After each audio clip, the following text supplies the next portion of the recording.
Welcome to the Modern Mexico podcast. I'm your host, Nathaniel Parish. On today's episode, we're speaking to Mexico historian Nathaniel Morris about his new book, Soldiers, Saints, and Shamans, Indigenous Communities and the Revolutionary State in Mexico's GRAN NAYAR. Hi, welcome to the podcast, Nathaniel. Thanks for having me. So, with your book, Soldiers, Saints, and Shamans, one of the things I wanted to ask you about is, why you chose to write about this topic and what makes Nayarit unique and why you chose to study Nayarit and the Grand Nayar region. Well, Nayarit is an interesting state. It's really small, but it's extremely diverse, and it's not quite central or just western Mexico. It borders the west and the north of Mexico without quite being one or the other. And its history is completely tied up with that of its indigenous peoples and their politics. So the Nayarit people, often known as the Coras, they were the last indigenous kingdom to be conquered in 1722, which is like a full 2 centuries after the conquest of Tenochtitlan. And that's kind of where the state was born, if you will. Even the name of the state today, Nayarit, is named after them.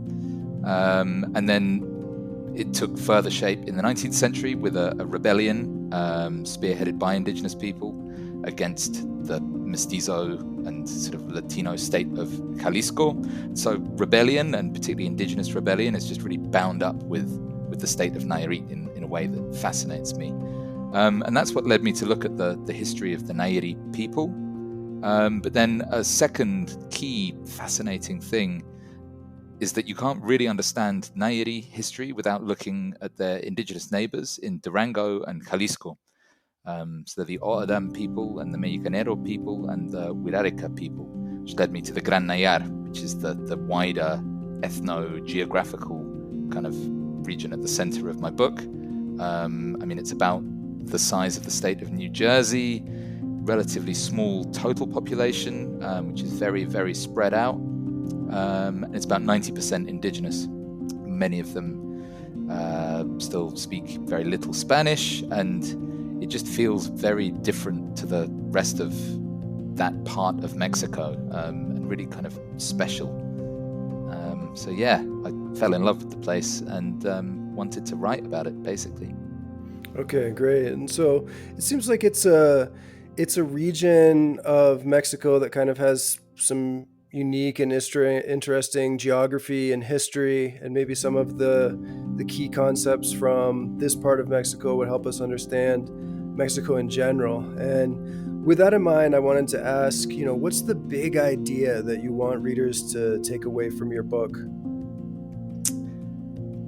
Basically, it's that indigenous communities, however traditional they might appear, aren't actually primitive. They're not our living ancestors. They don't need updating or bringing into the present day. They don't need outsiders to save them. And these have all been state policies over the years, from we need to conquer these people, we need to assimilate these people, we need to save these people from their primitive customs, we need to make these people modern. But similarly, they're not kind of perfect societies, they're not ideal communities, they're not living some kind of primitive communist dream. These are places that are just as much a part of the modern and contemporary world as anyone else, as any other community, with all of the problems and internal fissures and deep issues that might entail. But they're also communities that have struggled really hard, and for really good reasons, to hang on to their languages, their religious practices, these really distinct forms of political organization, and their unique relationships with their own local landscapes. These are really distinct aspects, culturally, politically, economically, of these communities that essentially work really well for local people and for local environments as well. Especially if we're looking at them from a really, really long-term kind of perspective, the fact that these people have been living in some ways fairly inhospitable mountains for thousands of years and are still there doing that is testament to the value I think that their cultures and practices have. And yeah, I'm hoping that my book does a little bit to show people that these traditions, ideas, cosmologies, myths, languages, and all the rest of it are modern and important and worthwhile and should be respected and valued. Okay, great. And I also wanted to ask you a bit about the process that went into the writing. And I'm wondering, what's the most interesting experience that you had while working on your research? I mean, the book is based on quite extensive fieldwork conducted over the course of 4 years of intense PhD study, and then several years on either side of that, revisiting these places and getting to know them. And so I did lots of quite hard travel, walking and hitchhiking and riding horses to really get to know this land and the people that live in it. So I had a lot of very intense experiences with local people, especially because these mountains are prime opium poppy growing territory. So, there were occasional run-ins with armed narco convoys and military checkpoints and all sorts of stuff that, in the UK, I certainly don't encounter very often. But the most interesting thing, I think, for me really was taking part in the Semana Santa, the Easter festival, up in one of the Nayarit communities, which involved 5 years of heading there every Easter to basically run around in a loincloth covered in various kinds of traditional paint, holding a wooden sword, and spending 3 days basically running a marathon each day and fighting with other dressed up loinclothed young men, which was definitely not something I've ever done before and probably won't do again, and was just kind of mind-blowing in all sorts of ways. It gave me a real in-depth crash course in Kora culture. Okay, wonderful. And I'm wondering, over the course of doing your research, who's the most interesting character that you found out about and wrote about in your book? There are lots and lots of really interesting characters, revolutionaries, Indian rebels, drunken teachers. There are lots of stories in there, but maybe the most interesting of all for me personally is, I think probably it's Juan Andres Soto, who was an Oadam, Tepehuano indigenous leader, who started off as a kind of pro-government gunman hunting down a renegade revolutionary leader up in the mountains. He then became the military chief of his community, and after about 5 years of serving the government, was persuaded to switch sides and back the Catholic Cristero rebels, despite himself being a fervent practitioner of Oadam religion, which is not particularly Catholic and very much not Orthodox at all. And he basically led the mountains against the state for 3 years, before making peace with the state and again becoming a pro-government militia leader, until after a series of tit-for-tat attacks,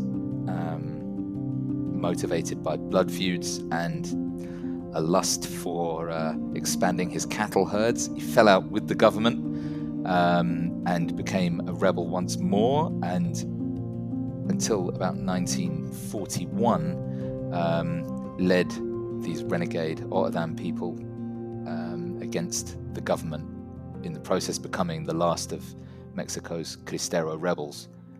Ironic for a not particularly Catholic indigenous person. Okay, great. And you mentioned a few instances where revolutionary heroes are remembered as having mystical or magical powers. And I'm wondering if you can tell us a few examples of that. Well, Juan Andrés Soto is a good example of that. Again, he was fighting ostensibly for the cause of the Catholic Church against this anti-clerical revolutionary state, while himself being a practitioner of various kind of shamanic religious practices. And he's still talked about in the region today as having amassed this kind of charismatic spiritual power, either through doing a deal with the devil one dark night down in a canyon, where he was given a massive black horse and a sword by the devil himself, which kind of imbued him with this power. Or alternatively, he made a deal with the personification of one of the region's saints, San Pedro, who through ritual fasting and exchanges of a certain kind of flower and other plants and sort of all these kind of slightly arcane practices,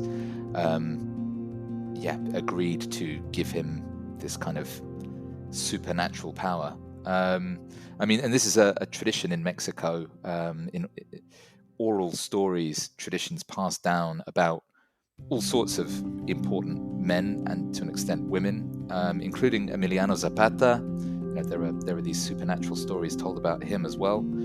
But at local level, they're that much more kind of evocative and really reflective of some of the distinct practices and beliefs and worldviews that survive in these mountainous corners of the country.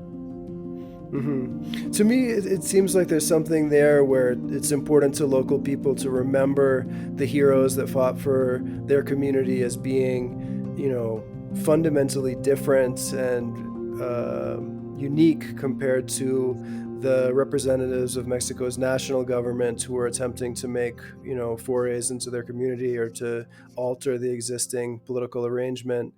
And I know that in the book, you talk a lot about this immense, cultural, political, economic, and geographic division between the center and Mexico City and these outer-lying, remote, and mostly autonomous communities.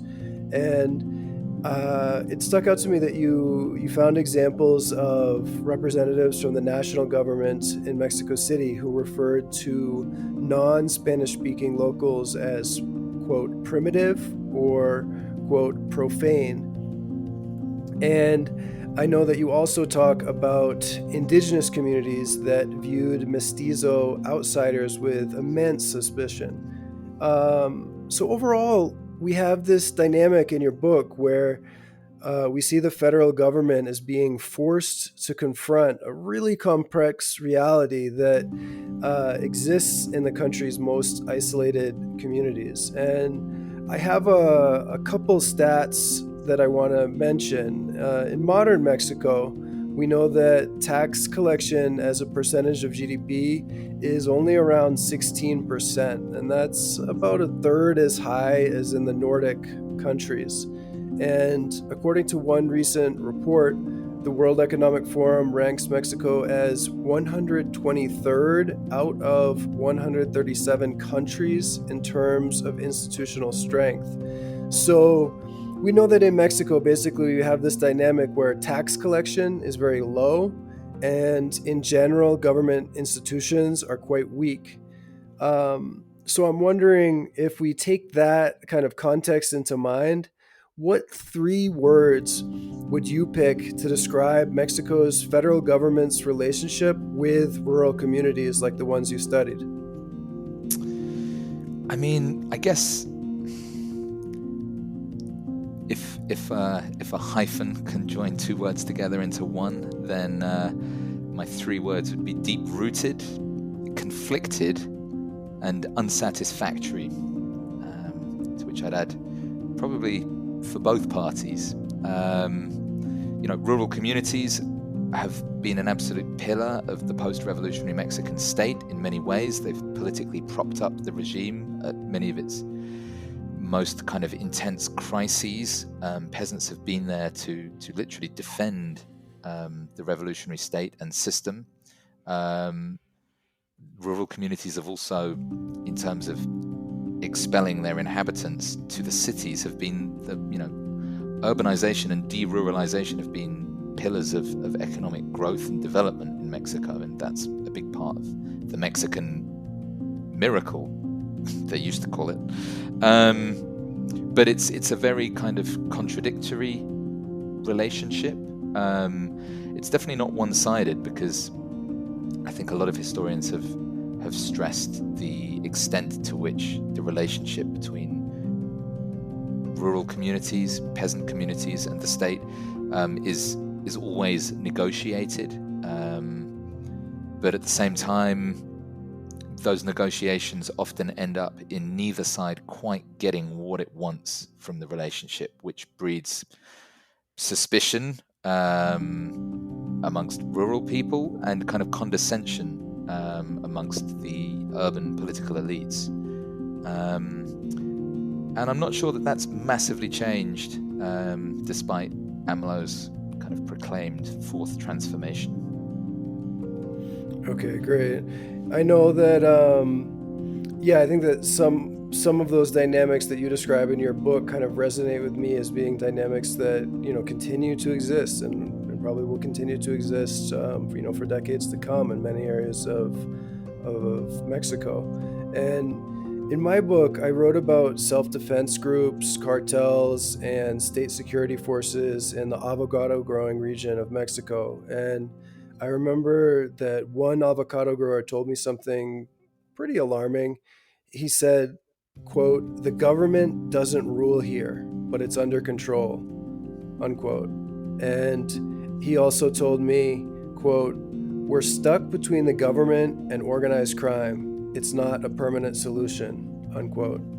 And recently I've seen Michoacan in the news because of the ongoing conflict there between armed civilian groups and organized crime groups. And one of the things that I've seen is that there is a case where local people have become so frustrated with the Army and the National Guard's inaction to fight organized crime groups that they've set up a barricade around a military base, and they've forced the Army to deliver food by helicopter to the soldiers that are staying there. But the basic dynamic is that the local people feel like they're on their own when it comes to fighting, modern groups of criminals or bandits who are operating in the area, and they feel like the Army isn't protecting them. And I'm wondering, for you, when you see stories like that coming out in the news, do you think that the current dynamic in Michoacan is similar to what you researched in Nayarit? Yeah, there are some very clear parallels, especially when it comes to this kind of, I guess, armed negotiation strategies on the part of rural communities, whether that's barricading themselves, in around a military base, or what we're seeing in Tancítaro and other avocado-growing parts of Michoacán, and also in indigenous communities like Cherán and Ostula, and also throughout Guerrero, just next door, where peasant communities arm themselves or are armed by the state, because where these weapons come from, there are multiple sources, in order to kind of defend themselves. The phenomenon of communal militias, which back in the 1910s, 20s, 30s, 40s, and indeed into the 1970s, they were called defensas sociales or defensas rurales. The idea is that they're self-defense forces. That's definitely echoed with the autodefensa name these days. And in many ways, they kind of played a similar role in defending the indigenous communities of the Gran NAYAR from, I guess, what what is the kind of the equivalent of narcos today, were these, bandits and kind of armed rebels back in the revolutionary days. But in the same way as the autodefensas have done, often inspired by the need to defend their communities, the leaders, and just sort of young, heavily armed men in general have then assumed positions of kind of inflated power within their communities in ways that have offended other members of their rural societies and caused internal conflicts. There is a tendency towards kind of boss politics, caciquismo, in rural Mexico, that is really, really important in determining the local dynamics of the revolution, and remains really important today in terms of the course of the drug war and all of the other kind of smaller conflicts that are bound up with this organized crime versus various state institutions versus civilian groups versus renegade members of state institutions. It's all very knotty and complex, and I don't know whether you can actually try to draw a clear line between one side and the other, especially as you get down to the really local level, which is something that I hope I show in my book, and that maybe observers today could try to do a bit more of when it comes to things like the Policía Comunitaria movement in Guerrero, or indeed the avocado growers in Tancítaro. Mm-hmm. Yeah, definitely. And I think, a lot of these trends have been going on for, over a century in different parts of Mexico.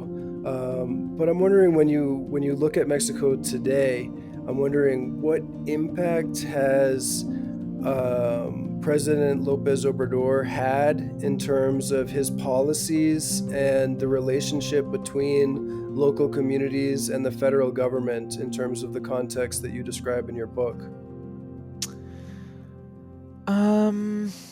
Well, I mean, his raising of pensions and increased payments to rural communities, payment of child support directly to grandparents looking after grandchildren, for example, has definitely made a lot of my elderly indigenous informants very happy.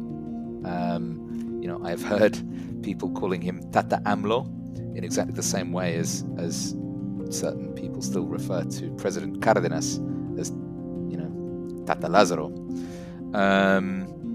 Similarly, Sembrando Vida, the kind of reforestation program that aims to give direct payments to indigenous communities in exchange, or rural communities in general, in exchange for their replanting forests that have been ravaged over the last 70 years. That the idea is really popular. Mm-hmm. How well Sembrando Vida is working in practice, I can't really say. I think it varies from community to community. But so he has some ideas that are definitely popular, but as always with the Mexican state and these more rural, more remote areas that are poorly served in terms of infrastructure, and in terms of kind of committed state official presence. Yeah, I don't know, like how well these policies are being implemented, how much they are really benefiting the communities as a whole, as opposed to a sort of small clique of political mediators, another kind of bunch of caciques, basically. It's too early to tell, but I can't say that I'm like massively positive. And I mean, more than anything, AMLO's continued with a policy of the selective killing or capture of drug traffickers, continued eradication campaigns against rural poppy plantations, and that means the indigenous communities at the center of my research, who kind of who my book is really about, are still absolutely bearing the brunt of the drug war. Violence has only increased in the Gran NAYAR over the last few years. Drug trafficking organizations are ever more deeply embedded in the local communities, and not in a particularly happy way in most cases. These are outsiders who have violently enforced control over formerly autonomous small-scale drug producers, and are basically doing their best to force a kind of really voracious and violent new style kind of feudalism on these groups who previously had grown a little bit of poppy here, a little bit of marijuana there, as cash crops, without being any more deeply involved in the nuts and bolts of the drug trade in its global form. And AMLO has done nothing to kind of lessen the impact of that on local communities. Indeed, he's doubled down on some of the worst tendencies of his predecessors there in terms of militarization. Okay, so it sounds like we have a kind of paradoxical situation in Mexico where we have some very ambitious proposals and some sometimes disappointing results when it comes to policies actually being implemented or institutions being built or strengthened. And I'm wondering if you had to look at that and put a grade on it.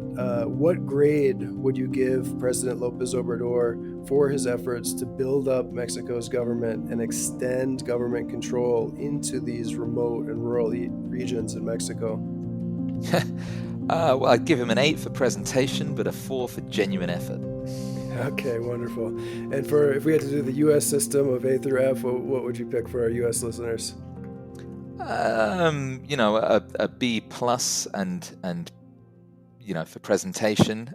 He talks the talk, and the whole idea of the fourth transformation is a beautiful one. It works great when he's giving his stump speech. But yeah, he's getting a D for me when it comes to actual implementation of really genuinely positive change, at least in the communities that I've been working in. But he's halfway through his 6-year term. We will see whether post-pandemic things pick up a bit. Sure. Yeah, I feel like it's something that I see is, especially among foreign observers, there are people that are reading or listening to AMLO's speeches and continue to be very optimistic about his program. And then there are people that are studying, the actual impact of his policies at the local level in different communities, and they're a bit more disappointed or a bit more negative in their assessment. So it seems like if maybe there's one big takeaway, it's, as you said, there's a big gap between the presentation and the results. And that actually is a great transition to the next thing I want to talk about. I think that your research really highlights the nuance that's required for understanding local dynamics. And in your book, from chapter to chapter, it often seems like the battle lines weren't ever really starkly drawn between white and indigenous, religious and secular, and progressive and oppressive communities. And right now, it seems like in Mexico and in many other countries around the world, some politicians are working to frame the public discourse in simple and really hyper-partisan terms. And I know that Mexico's President López Obrador has often seemed to embrace a strategy of dismissing his critics as, quote, conservative or corrupt, or calling them being backed by foreign corporations, dismissing feminists or dismissing human rights activists or environmental activists or marijuana legalization activists as being, illegitimate and, not proper critics of his honorable intentions as president. And, I'm wondering, how does all the research that you've done on local political dynamics affect the way that you view the current tenor of political discourse in Mexico? Well, I mean, Mexico has a long history of presidents, talking big. And López Obrador is not the first president to have tried to dismiss all his enemies as conservatives or indeed as misguided and ill-informed. That was the same kind of rhetoric prevalent during the entire sort of 3 decades that my book describes, and indeed has kind of continued to be a mainstay of presidential discourse, whether it's communist subversion sponsored by Russia, whether it's negative gringo influences and sort of the decadence of the US counterculture influencing the youth in negative ways. These men on the podiums have railed against conservatives, enemies within, subversives, leftists, primitive Indians, Catholics. I mean, you name it. They have named their enemies. And so AMLO is not the first to do that. I don't even know whether he's the most extreme when it comes to that. There was, there's been plenty of that from Fox. Peña Nieto's been pretty quick to cast anyone who opposed him as a narco, even though half of his government were in bed with the drug cartels. Maybe the big difference is that AMLO has been more successful in getting his followers to actually believe it. And I think social media has also kind of been instrumental in marking a change. This discourse is just it hangs around for longer, and he does the eminently memeable mañaneras. Like literally every morning there is a memed kind of quote of AMLO saying something that may well be quite stupid, but is repeated 1,000 times on Twitter within a couple of hours. So maybe, the message just kind of is more powerful, is more parroted. I don't know. I also think a lot of the opposition to everything that AMLO says from the so-called center, but I mean kind of often center-right, is the tenor of that discourse also is increasingly hysterical. The tent city set up in the Zocalo that ended up blowing away in the wind is a good example. Again, very memeable example of that sort of phenomenon. It's a lot of hot air, but maybe, I don't know, maybe it is dividing society more. But Mexico has always been a deeply divided society, so I don't know. I try not to worry about that too much. It's disappointing, as for me, someone who identifies, I guess, as a fairly left-wing person, that the first self-declared left-winger to sit in the president's seat since probably, López Mateos, is so deeply socially conservative and outspokenly so often. But I guess as a historian I have the luxury of cynicism.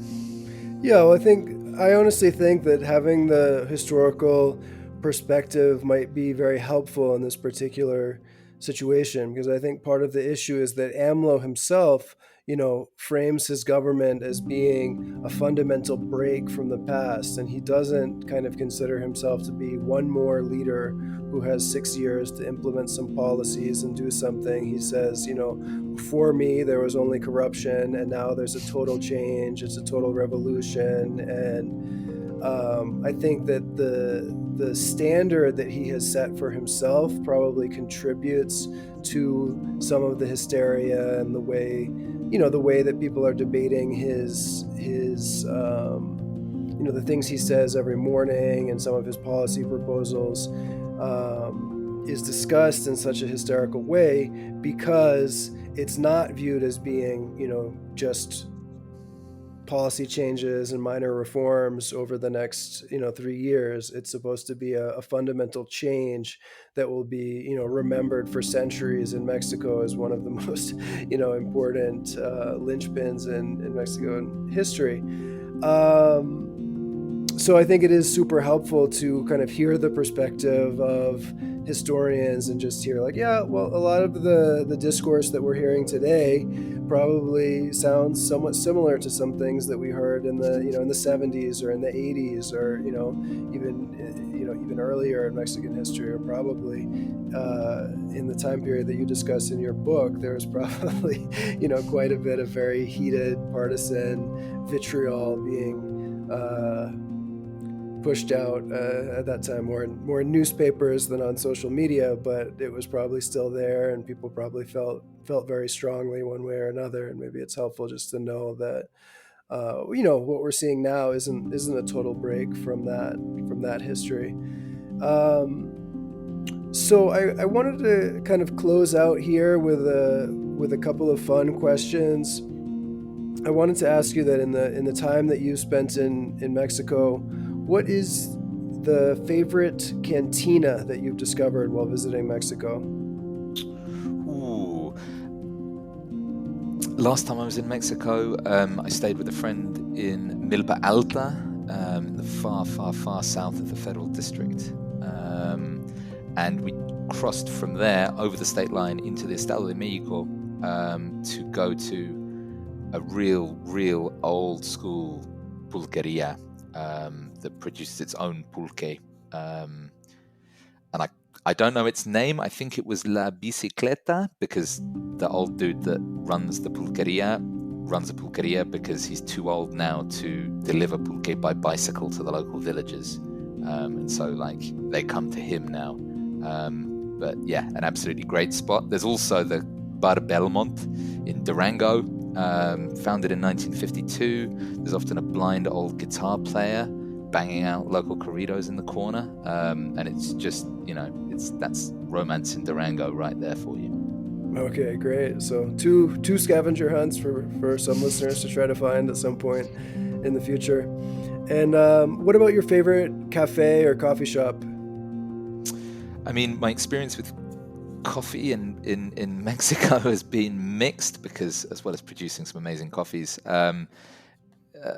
Nescafe is so prevalent. But when I'm in Mexico City on the weekend, I like to head into the downtown, and the Café Villarrías near the Mercado de San Juan does some really great coffee, and they sell freshly roasted coffee. So just standing next to the place and kind of inhaling gives you that real hit of proper Veracruz coffee you need on a Saturday morning. Okay, wonderful. So maybe that would check the box for your favorite smell in Mexico. But what about your favorite sight or sound in Mexico? My favorite sound is still embedded in my brain, and that is the sound of these pipes and drums and howls, and the sound of dust being kind of splatted out from the ground when devils whack the dusty floor with their swords. And that's the sound of the Semana Santa Cora, the Nayarit Easter celebrations up in the high mountains of Mexico on the border with Durango every year. All night, all day, for weeks before the actual fiesta kicks off. Every ranch has its own little kind of gathering, and you just hear the sort of the drums and the pipes and everything building up to this crescendo that breaks out on the Wednesday of Easter week, lasts all the way through to Saturday. Sure. Yeah, well, that sounds like definitely a unique experience, and something, to be honest, that I hadn't hadn't heard of and didn't know about. So I think it's something that listeners can check out, and that I can check out and try to learn more about in the future. So again, I just wanted to say, that I really got a lot out of reading your book, and I wanted to say, thank you so much for joining us on the Modern Mexico podcast.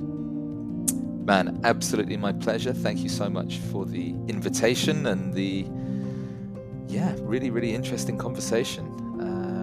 I look forward to continuing that over the coming months, years, and hopefully having more positive things to talk about next time. So come on, AMLO. All right, great. Thanks so much. Thanks again for joining us for the Modern Mexico podcast. Nathaniel Morris's book, Soldiers, Saints, and Shamans, is available on Amazon or at your local bookstore.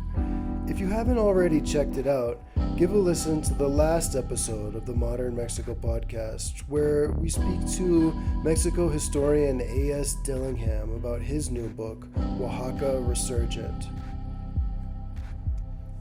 The next episode of the Modern Mexico podcast is coming soon. Until then, hasta luego, amigos.